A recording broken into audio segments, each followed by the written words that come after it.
Selamat pagi anak-anak. Nah, pada pembelajaran hari ini kita akan mempelajari tema 1, subtema 2, khususnya pada pelajaran Bahasa Indonesia dan Matematika. Nah, pelajaran pertama kita pelajari dulu Bahasa Indonesia mengenai kalimat ajakan. Nah, anak-anak tahu tidak apa itu kalimat ajakan?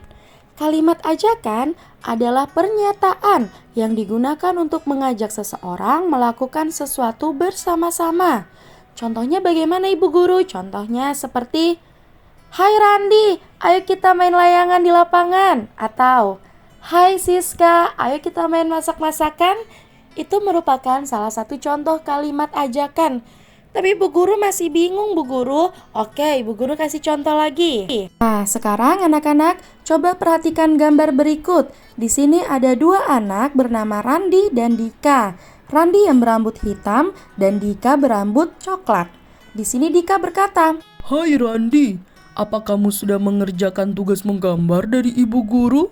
kemudian Randi berkata, "Aku belum mengerjakannya." Nah, Dika pun menjawab, Ayo kita kerjakan bersama di rumahku. Nah, Randi pun menjawab, "Baiklah." Nah, di sini coba anak-anak telaah.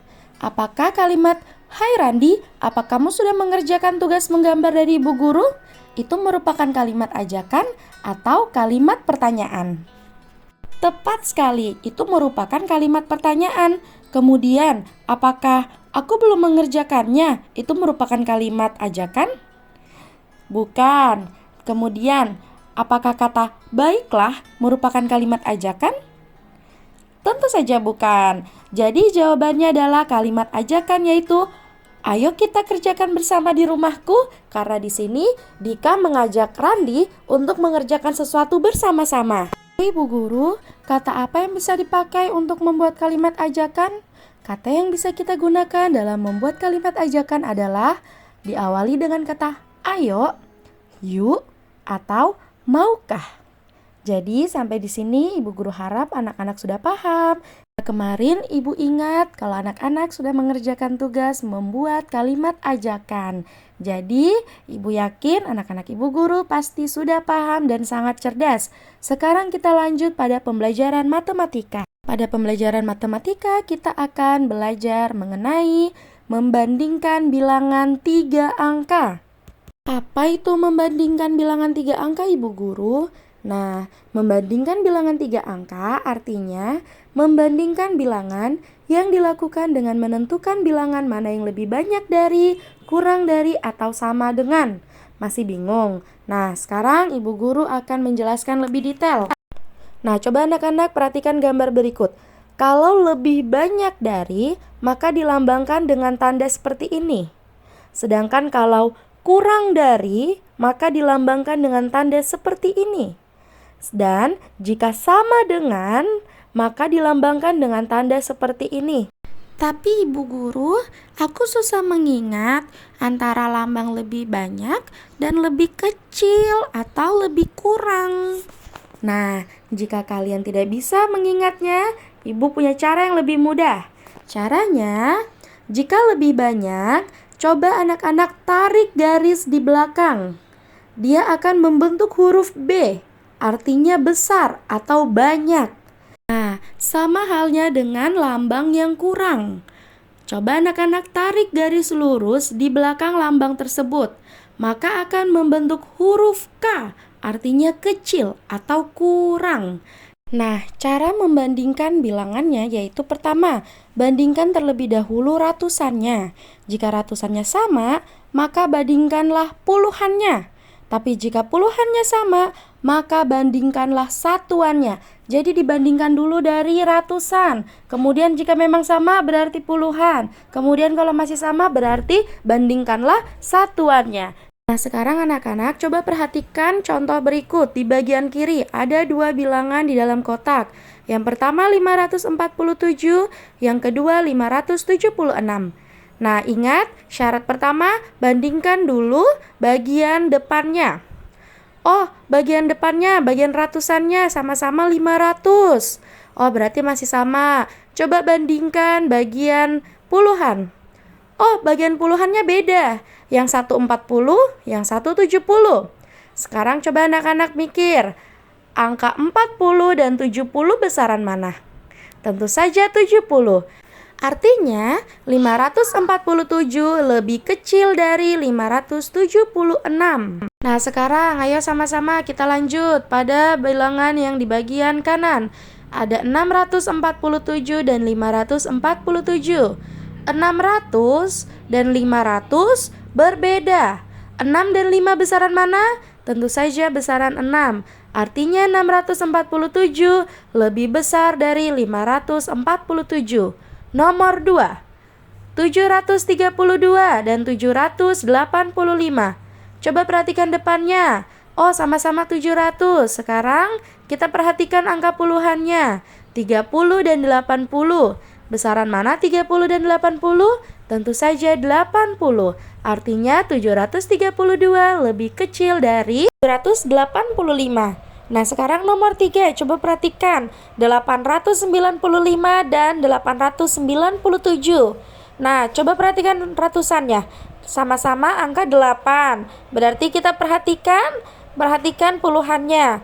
Oh sama-sama angka 9. Sekarang coba perhatikan satuannya, berbeda. Yang satunya 5 dan yang satunya 7. Angka 5 dan angka 7 lebih besar mana? Tentu saja angka 7, artinya 895 lebih kecil dari 897. Kita lanjut, nomor yang terakhir. Ada bilangan 256 dan 256. Coba perhatikan bagian ratusannya. Apakah ratusannya sama? Sama-sama angka 2. Kemudian kita lihat bagian puluhannya. Oh, sama-sama angka 5. Kita lewatin, sekarang bagian satuannya. Oh, sama-sama angka 6. Artinya 256 sama dengan 256. Jadi kalau sama berarti lambangnya membentuk angka sama dengan. Nah, berikutnya adalah kita akan belajar mengurutkan bilangan 3 angka. Mengurutkan bilangan 3 angka dapat dilakukan dengan mengurutkan bilangan dari yang terkecil ke yang terbesar, atau sebaliknya, dari yang terbesar ke yang terkecil. Kalau sebelumnya kan kita belajar membandingkan, sekarang kita belajar mengurutkan. Nah anak-anak, coba anak-anak perhatikan penjelasan berikut ini. Kemarin anak-anak sudah belajar tentang menentukan nilai tempat, sudah pun mengerjakan soal. Nah, sekarang Ibu mau menjelaskan mengenai nilai tempat. Perhatikan angka pada bagian kiri, 642. 642. Angka yang pertama 600, dibaca 600, sehingga 6 ini masuk ke dalam kategori ratusan. Kemudian angka yang kedua 42, 40. 4 masuk ke dalam kategori puluhan. Kemudian angka yang ketiga 2. 2 tidak ada embel apapun di belakangnya sehingga dia masuk ke dalam bilangan satuan. Jadi 642. 6 adalah ratusan, 4 puluhan, dan 2 satuan. Nah, untuk mengurutkan bilangan, coba kalian perhatikan contoh yang di bagian kanan. Ada juga di buku paket kalian yang paling bawah. Itu terdapat bilangan 642, 661, 627. Nah, di sini kita akan mencoba mengurutkan bilangan dari yang paling terkecil. Sekarang anak-anak coba perhatikan bilangan ratusan. Nah, ingat bilangan ratusan ada di bagian pertama. Nah, di sini dari ketiga bilangan tersebut nilai ratusannya sama, yaitu angka 6, 6, 6. Artinya nilai ratusan ketiga bilangan di atas sama, yaitu 600. Karena sama, jadi kita tidak bisa membandingkannya. Nah, karena nggak bisa dibandingkan, kita lompat pada angka puluhan. Ingat, angka puluhan itu yang kedua, letaknya di tengah. Angka puluhan dari ketiga bilangan di atas ternyata berbeda. Ada angka 40-an, 60-an, dan 20-an. Karena beda, maka ayo kita urutkan dari yang paling kecil. Coba perhatikan, angka 4, 6, dan 2 mana yang paling kecil? Nah, tentu saja angka 2. Kita urutkan ya, 20, 40, dan 60. Jadi ketiga bilangan di atas kalau diurutkan menjadi 627, 642, dan 661. Itu kalau diurutkan dari yang terkecil ke terbesar.